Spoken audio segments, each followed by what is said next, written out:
امروز یه دونه مک مینی داریم اینجا و اینا حافظه های مکانیکی HDD توشون هست و به مرور زمان مثلا این مدل 2014 هست، اینا به مرور زمان یه ذره سرعت ها میاد پایین. مشکلی که هست اینه که خیلی کند میشن. زمانی که شما یه SSD مثلا حالا 1 ترابایت سامسونگ میذارین توی اینا سرعت 560 مگابایت بر ثانیه خوندنشه، نوشتنش هم 530 مگابایت بر ثانیه. بریم با هم دیگه اول این دستگاه رو باز کنیم 2014 و ببینیم که سیستم چجوریه. فکر کنم دستگاه تا حالا باز نشده.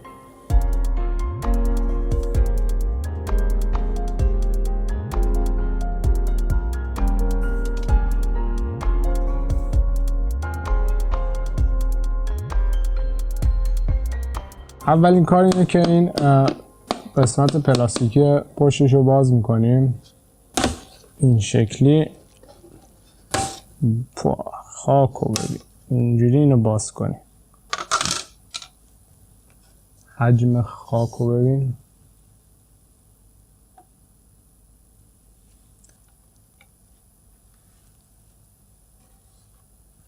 ما با این TR6 مون میریم اول چیکار میکنیم؟ این پیچ ها رو باز میکنیم. بعدم میاریم و این پیچ ها رو میذاریم روش. سایز اینا با هم فرق میکنه. حواست باشه پیچو بعدن که میخوای ببندی اشتباهی فشار ندی جای دیگه.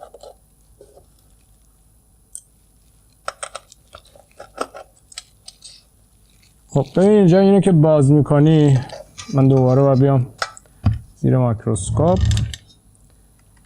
این میشه ببین این داست اینجا فن و همونجوری که میبینی پر خاک. اینا چند وقتی باید حتما تمیز بشن تا به این روز نیفته.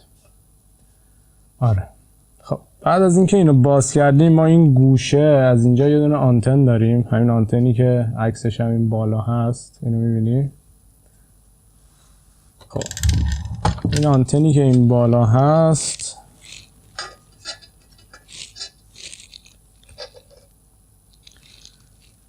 اینو ما از این گوشه ببین اینجوری که بیاریم بیرون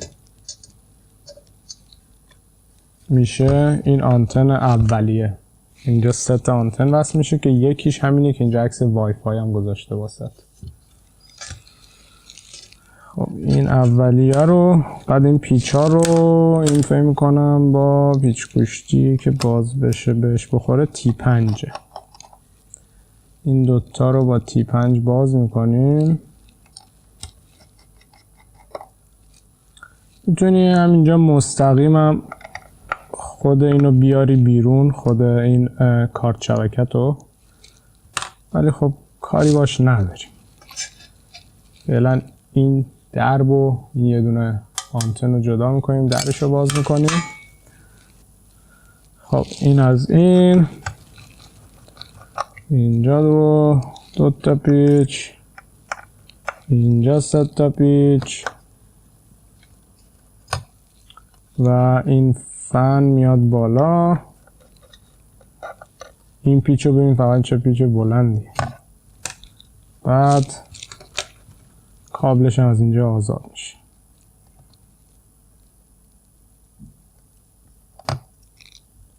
این هست. بعد از اون چی داریم؟ فکر می‌کنم اکثرا پیچ‌ها یا T5 هستن یا T6. یه شیلد آهنی کوچیک هم داره روش. خب یه دونه یا 2 تا پیچ بزرگ داره که کل این بورد رو نگه داشته. ببین یه پیچ دیگه هم اینجا داریم، پیچ بلند. اینو میذاریم اینجا. و یه دونه دیگه این ور داریم.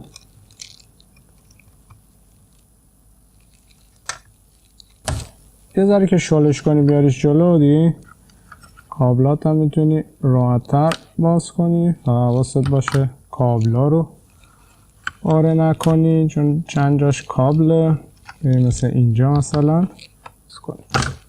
خب این از این میشه برد مک مینی ما. جک های کوچیک داره اینجا، اینا رو زمانی که دستگاه رو هول میدی تو چفت میشه این ور اون ور. پاور دستگاه و پروسسورش، خمیر حرارتیش هم شاید عوض کنیم. آره دیگه این بازیش هم عوضش کنیم. اینو میذاریم کنار. یه دونه اسپیکر کوچیک اینجا داره.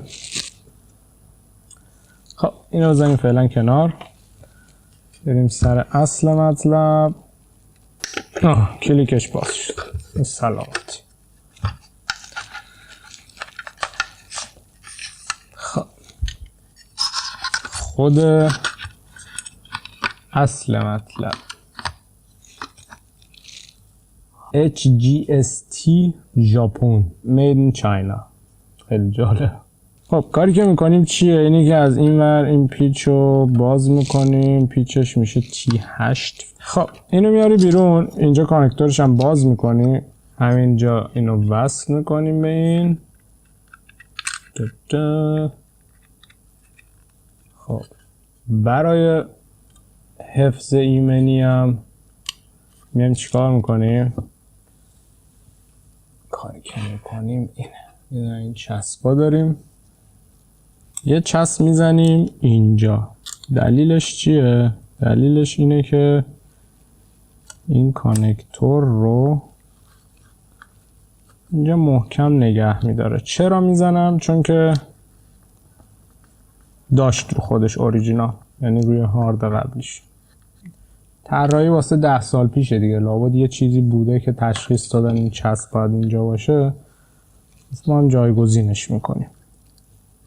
ممکنه که نظاری هم هیچ اتفاق خاصی نیفته، منتها اونی که اینو طراحی کرده نمیدونی چی تو فکرش بوده دیگه. خب اینو میذاری اینجا. این کابل از این توی این سوراخ اینجا رد میشه به این صورت، میشینه این تو. تر تمیزش هم کردیم. یا هم دونه دونه من خاکا رو با این تمیز میکنم. حالا من میخوام رو میز نریزه میگیرم این ور. خب حالا میام اینجا خمیر حرارتیش هم عوض میکنیم. یه مسئله ای که راجع به خمیرهای حرارتی هست اینه که بعضی وقتا واسم مینویسین که چرا نمیای مثلا از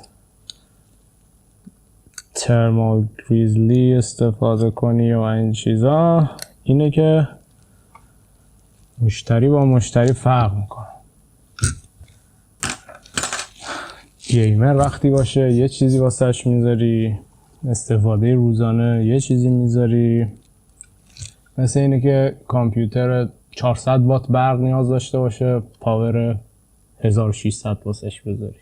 حساسیتی هم که باز کردن اینا داره، اگه شماره نداره معمولا ضبطری باز کن. من اینجوری باز میکنم و فقط هم اول یه ذره شل میکنم این پیچا رو، بعدا کامل باز میکنم. حالا ببین این زیر چه کویریه، ببین چه کویریه فقط این زیر. بله خب اینجا اینو تمیز میکنی.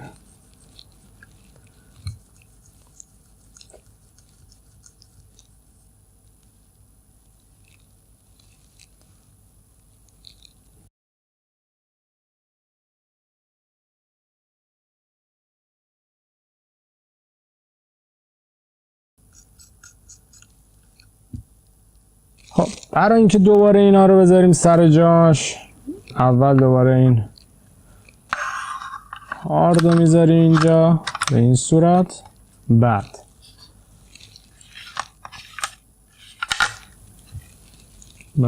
این تهش رو میبندی، بعدم جکش رو میذاری زیرش، یه گیره داره این شکلی میره زیرش که نگرش داره نیاد بیرون.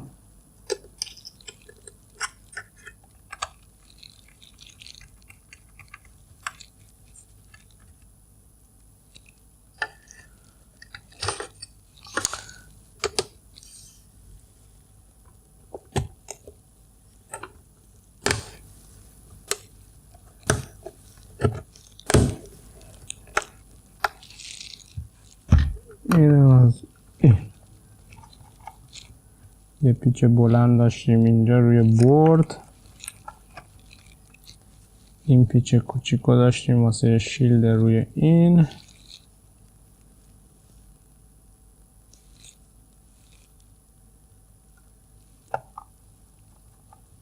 این از این و دوتا پیچ دیگه داشتیم اینجا آنتن رو نگه می داشت که یکیشو الان میبندی. حالا فن رو جا میزنم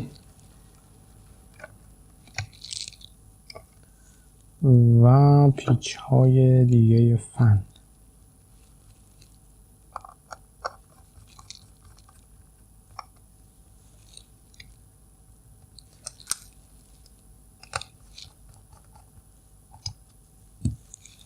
بعدش هم که آنتنش میاد، اینم یک خاکاشو بگیرم. آنتن، کابل آنتن آخری میذاری سر جاش، بعدش هم پیچشو میبندی.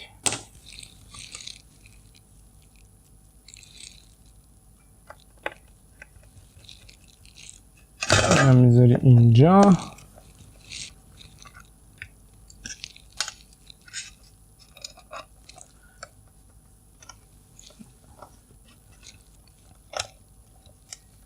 بعدش هم اینو این شکلی میذاری اینجا، فشار، تمام. همین. پس حمایت و تا ویدیوی بعد.